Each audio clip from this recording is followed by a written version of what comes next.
Good morning guys, Radhe Radhe. Welcome to my YouTube channel. तो आप लोग कैसे हो? मैं राधा रानी से मतलब कि प्रार्थना करूंगी कि आप लोग बहुत अच्छे से हो।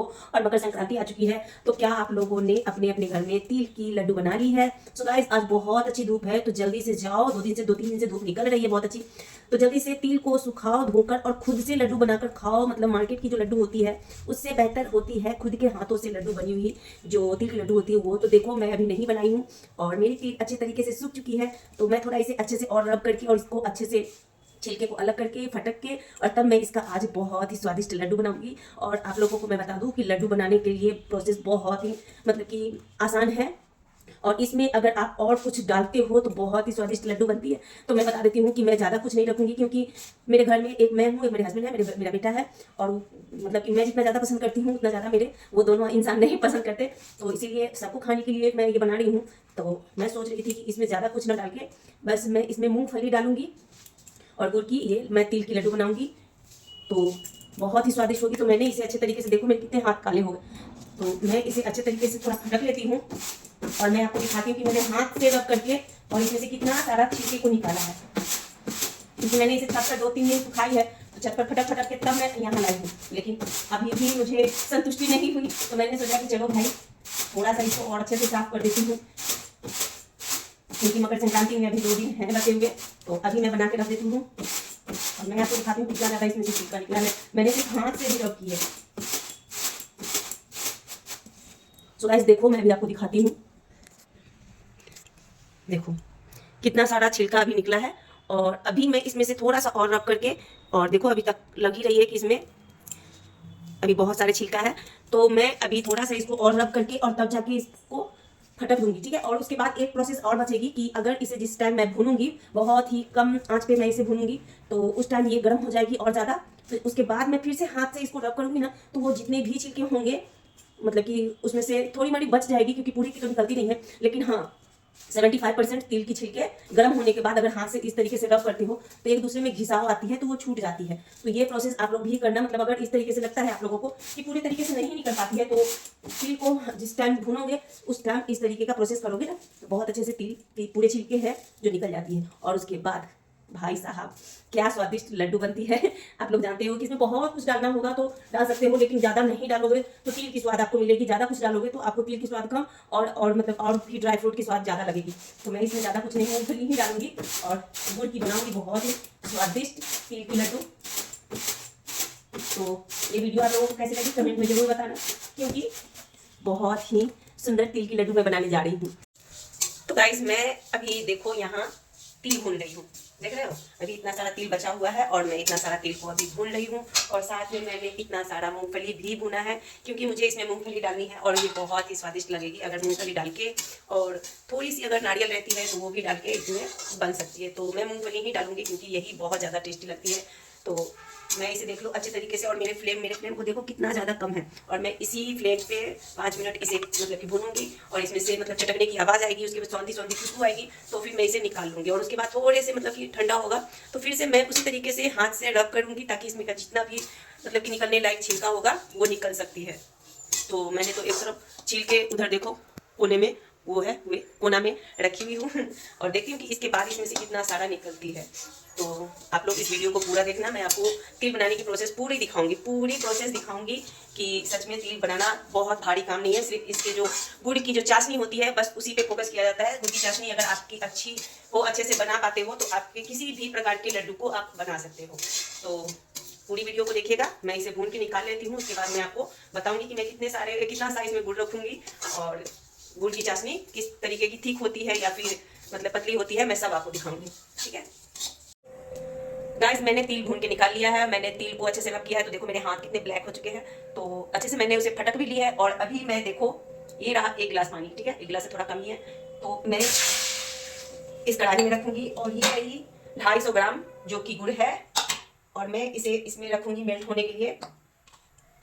तो मैं आप लोगों को एक बात बता देती हूँ, 1 केजी मेरी तिल थी, जो कि मुझे लगता है कि अभी सिर्फ 500 ग्राम ही बचे होंगे, क्योंकि मोटा वाला तिल था तो बहुत ज्यादा मतलब कि छिलका निकल गया है। तो मतलब 500 ग्राम तिल में मेरे लिए आधा 250 यानी उसके आधा मैं ये गुड़ रख के मेल्ट कर रही हूँ। ये अच्छे से चाशनी बन जाएगी। मैं आप लोगों को दिखाऊंगी कि मैं किस तरीके से चाशनी बनाती हूँ और चाशनी का मतलब कि कितना काढ़ापन होना चाहिए जिससे लड्डू बहुत ही बढ़िया मतलब अच्छे से पकड़ सके, लड्डू बनाने में गोल गोल हो सके। तो इसे मैं छोड़ देती हूँ 10 मिनट तक मेल्ट होने के लिए। उसके बाद मैं इसे छानूंगी। छानने के बाद तब मैं जाके इसमें तिल रख के मिक्स करूंगी। तब तक मैं तिल को मैंने साफ कर लिया है और अब मैं जा रही हूँ बादाम को साफ करने। और तब मैं आपको तब तक गुड़ हो जाती है तो आपको दिखाऊंगी। तो मैंने 1 गिलास पानी इसलिए रखा है, मैं ज़्यादा पानी नहीं रखी हूँ क्योंकि जितना ज़्यादा पानी आप रखते हो उतना ज़्यादा समय लगता है इसे मेल्ट होने में। मतलब पतला है तो चाशनी बनने में टाइम लगेगी, तो इसीलिए मैंने कम पानी रखी है। तो बने रहिएगा इस वीडियो में, मैं आप लोगों को जरूर दिखाऊंगी कि किस तरीके से चाशनी बनती है। ओके, तो चलिए मैं आपको दिखाती हूँ कि मेरी चाशनी पिघल गई है और इसमें से जितना भी मतलब कि थोड़ा सा गंदा होता है, जो कि ऊख की रस्सी बनती है तो उसमें छिलके उनके रहते हैं, तो मैंने पहले इसे चाशनी बनाने से पहले मैंने इसको पतला कर दिया है और इसे मैं छान दूंगी अच्छे से। जितना भी इसमें बालू होगा, मीठा में जो बालू होता है गुड़ में, वो बालू या फिर ईख के जो छिलके होते हैं वो सब निकल जाएंगे। तो देखो आपको इस तरीके से नहीं दिखाई दे रही है, अभी मैं दिखाती हूँ आपको शॉकिंग वाली चीज। देखो, देख रहे हो, ये गुड़ की छिलके हैं और मतलब कि थोड़ा मोड़ा जो गंदगी होती है सो, तो इसे मैं छान के निकाल ली हूँ और कढ़ाई में भी रहती है थोड़ी न थोड़ी सी, तो इसे भी अच्छे से आप साफ कर लोगे और तब जाके फिर इस चाशनी को देखो और मैं आपको दिखाती हूँ। ये हो गई खाली और ये हो गई गुड़ की चाशनी। तो ये भी बहुत पतला है और अब मैं इसे हल्के आंच पे पकने दूंगी जब तक ये अच्छे से मतलब कि उंगली में मतलब गोंद की तरह ना हो जाए, तब तक मैं इसे पकने दूंगी हल्की आंचों में। तो तब तक ये बनती है, तब तक मैं दूसरे काम कर लेती हूँ और ये प्रोसेस आपको पूरी देखनी है। बहुत ही अच्छे से सीख जाओगे मतलब कि तिल का लड्डू बनाना। मैं भी मतलब कि सीखी हूँ तिल का लड्डू बनाना। वैसे लोग यूट्यूब से ही सारा चीज़ सीखते हैं ज़्यादातर आजकल की जो होती है बच्चे वो। तो मुझे तो अपनी सासू माँ से ये ज्ञान मिली है और कुछ ज्ञान मैं यूट्यूब से ली हूँ कि हाँ चाशनी को अगर मतलब कि सच में किस तरीके से पहचाना जाए, तो वो गुण मैंने यूट्यूब से ली है और वो गुण मैं आपको जरूर दूंगी। आप लोग इस वीडियो में बने रहिएगा। अभी मैं आपको दिखाती हूँ कि चाशनी को चेक करने का पहला प्रोसेस क्या है, मतलब किस तरीके से चाशनी को चेक किया जाता है कि ये हुई है या नहीं। तो देखो ये बहुत अच्छे से ये खोल रही है, ठीक है। और मैं आपको दिखाती हूँ, ये देखो मैं आपको ये दिखा रही हूँ, इस पे आप गौर करो कि क्या ये तार बन रही है, नहीं बन रही है। सबसे पहला प्रोसेस है कि तार बन रही है, नहीं बन रही है, तो ये अभी नहीं हुई है। और दूसरा प्रोसेस मैं आपको दिखाती हूँ, यहाँ देखो पानी है, देखो पानी में गिर गई। अब मैं इसे निकाल के आपको दिखाती हूँ।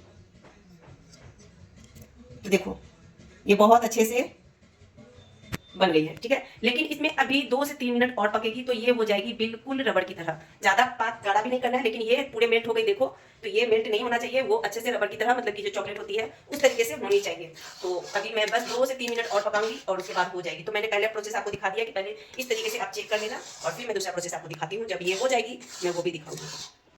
2-3 मिनट हो चुके हैं, तो चलिए मैं आपको लास्ट बार दिखा रही हूँ क्योंकि अब ये हो गई है पूरी तरीके से कंप्लीट चाशनी। और इसे किस तरीके से आपको पता करनी है तो मैं बताती हूँ। ये देखो ये गाढ़ी भी हो गई है और ये देखो इसका ताड़ भी बनेगा, ठीक है। देखो ये ताड़ बनने लगी है। तो ये गुण मैंने अपने सास से सीखी है, सासू माँ से, जो कि मुझे बहुत दिनों के बाद इस चीज की समझ हुई है। लेकिन अब मैं यूट्यूब से कौन सा गुण सीखी हूँ तो वो भी दिखाती हूँ। तो ये देखो, देख लिया। तो देखो ये देखो कितने आराम से ये चॉकलेट की तरह बन गई है। देखो तो ये गुण मैंने यूट्यूब से सीखा है और ये हो गई है चाशनी कंप्लीट, बिल्कुल कंप्लीट हो चुकी है। तो आपको विश्वास देने के लिए मैं आपको दिखाती हूँ। देखो ये देखो, ये मैंने बादाम को अच्छे तरीके से भून के छील के और फटक भी लिया है और अब मैं इसे अच्छे से मिक्स करूंगी, ठीक है। और मैं गैस को बंद कर दूंगी। तो ये रहा मेरा बहुत ही प्यारा सा तिल। इसी तरीके से तिल बनती है। तो देखो अच्छे से मैं आपको पूरे दिखा रही हूँ।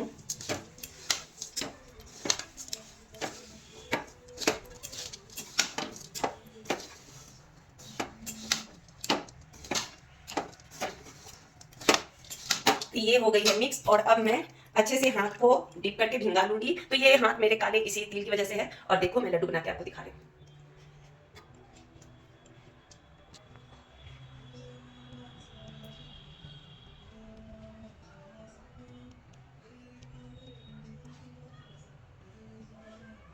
तो ये रहा लड्डू और ये रही थाल।